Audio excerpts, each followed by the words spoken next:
ئەو کاتت باش بەخێر هاتی بۆ وانەی بیرکاری بۆ پۆلی چوارەمی بنەڕەتی کتێبی بیرکاری بۆ هەمووان بەرجی یەکەم لاپەڕە 5 دەچینە لاپەڕە 5 چوار نا گەیشتینە لاپەڕە ژمارە 5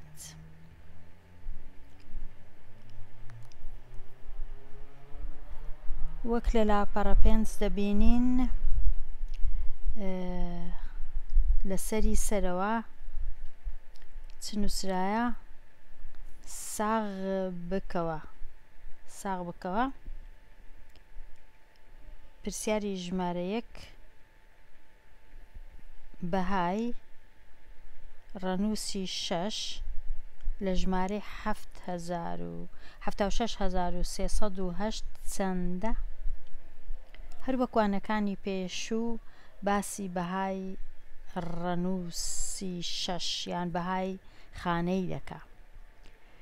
ئەگەر تەماشای ئەو ڕەنووس شەشەی بکەی بزانی جێکەی خانەکەی لە چێندەرە لەو ژمارەی لە دەستە ڕاستەوە تەماشا دەکەی.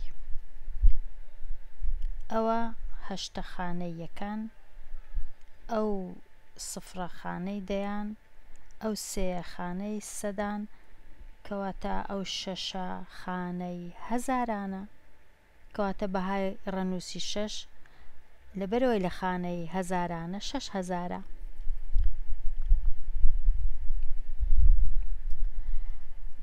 ژمارەکە چ بوو؟ 76,308 بەڵام ئەو تەنیا و تەنیا دەیگوت ڕەنووسی بەهای ڕەنووسی 6 چەندە. کاری بەسەر ڕەنووسەکانی دیکەوە نەبوو، بەس ئەو شەشە جێیەکەی چەندە؟ ئەو ڕەنووس شەشە ڕەنووسی 6 بەهایەکەی چەندە؟ بەهای خانەی جێیەکەی چەندە؟ ئێستا دەچین بە تەنیا ڕەنووسی 6 لە خانەی دادەنین لەبەرەوەی ژمارەکە هەمووی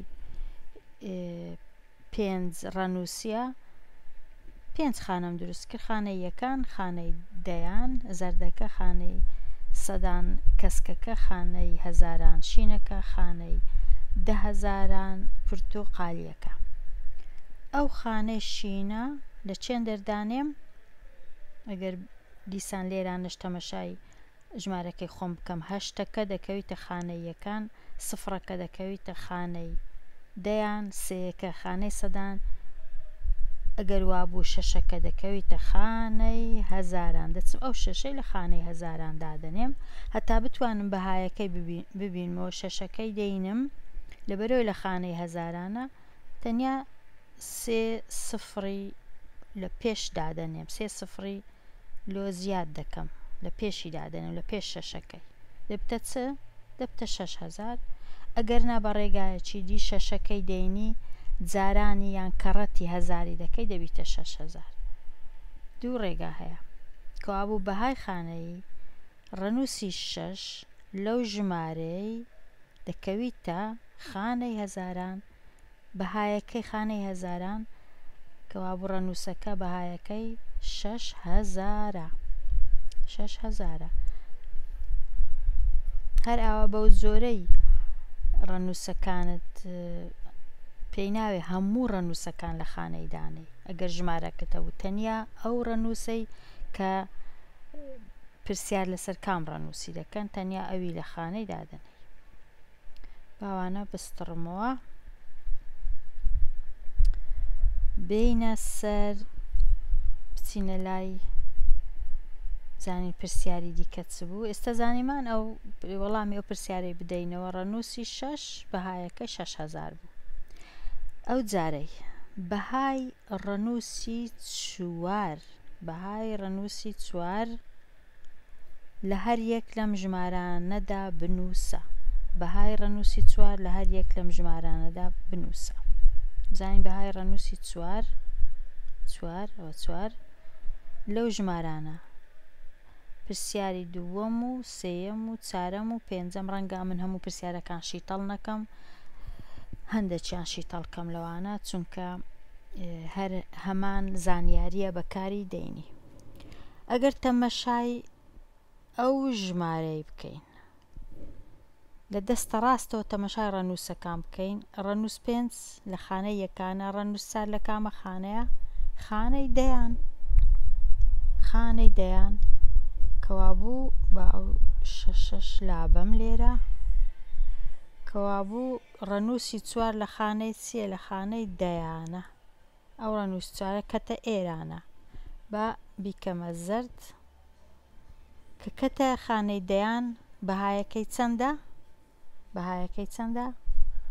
چارەکەی دەینی 1 سفری لە پێشدا دەنێی، چونکە لە کامە خانەیە؟ لە خانەی دەیان 1 سفری هەیە کەوابوو بەهایەکەی چلە.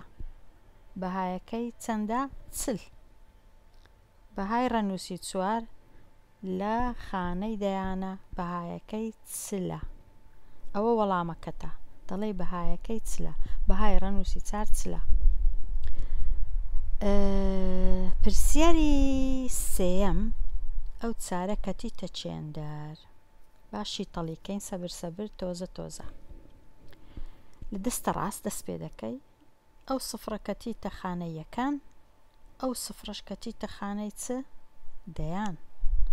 ئەو نوێ کەتیتە خانەی سەدان، ئەو چوارە کەتیتە خانەی چ؟ هەزاران. چوارەکە ئەو جارێ کەتیتە خانەی چ؟ هەزاران. لێرەی دادەنێ کەتیتە خانەی هەزاران. با ڕەنگەکەشی شینکەم لەبەرەوەی لە خانەی هەزارانە چەند سفری لە پێش دادەنێین؟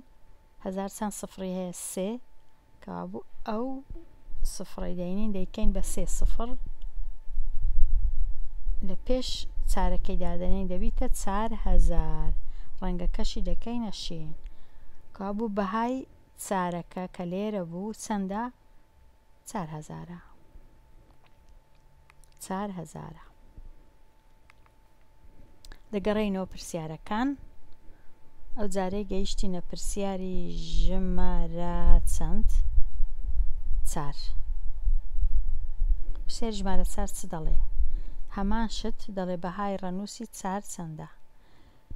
لە دەستە ڕاست ئەو ڕەنووسە بەهایەکەی چەندە؟ 2 لەبەرەوەی لە خانەی یەکانە، ئەو ڕەنووسە لە خانەی دەیانە، ئەو 4 لە خانەی سەدانە. خانەی سەدان ئەو چارەی دەینین لە خانەی سەدانی دادەنێن. ڕەنگەکەی چ لێ دەکەین؟ ڕەنگەکەی کەسک دەکەین یان سەوز. چەند سفری لە پێشە؟ 100. 2 سفری لە پێشە کەوابوو ئەو چارە چی لێ دێ لەگەڵ ئەو 2 سفرەی لە پێشی دادەنێین دەبتە 400. بەهایەکەی چەندە ئەو چارەکە؟ بەهایەکەی 400. بەهایەکەی 400 لە ژمارە ئەو ژمارەی بەهای ئەو چارەی 400. دێینە پرسیاری 5. ئەگەر تەماشای ئەو ژمارەی بکەین لە لای دەستە ڕاست ڕەنووسی 3 لە خانەی یەکانە. ڕەنووسی باوها بنووسم ڕەنووسی 3 خانەی یەکان، ڕەنووسی 7 خانەی دەیان، ڕەنووسی 8 خانەی سەدان، ڕەنووسی 4 خانەی هەزاران. دیسان وەک ئەوە پێی ناوێشی تەڵکەم چونکە هەمان وەک پرسیاری 3 دەتوانێ شیتەڵێکەی بەخۆت. ئێستا ئەوەی گرنگبی لێرە چییە؟ لە کاتی ئەوەی کە داوات لێ دەکرێت بەهای ڕەنووسی ببینیەوە چ دەکەی؟ دەچی ئەو ڕەنووسەی لەو خانەی کە لێیتی لەوەی دادەنەی و دەبی بزانی بەهای خانەکە چەندە، بەهای ڕەنووسەکەش بە گوێرەی بەهای خانەکە سفری لە پێش دادەندرێ. ئەمە لێرانە دێمە کۆتایی ئەو وانەیە و هەتا وانەی داهاتوو هەرخۆش و بەختەوەربی.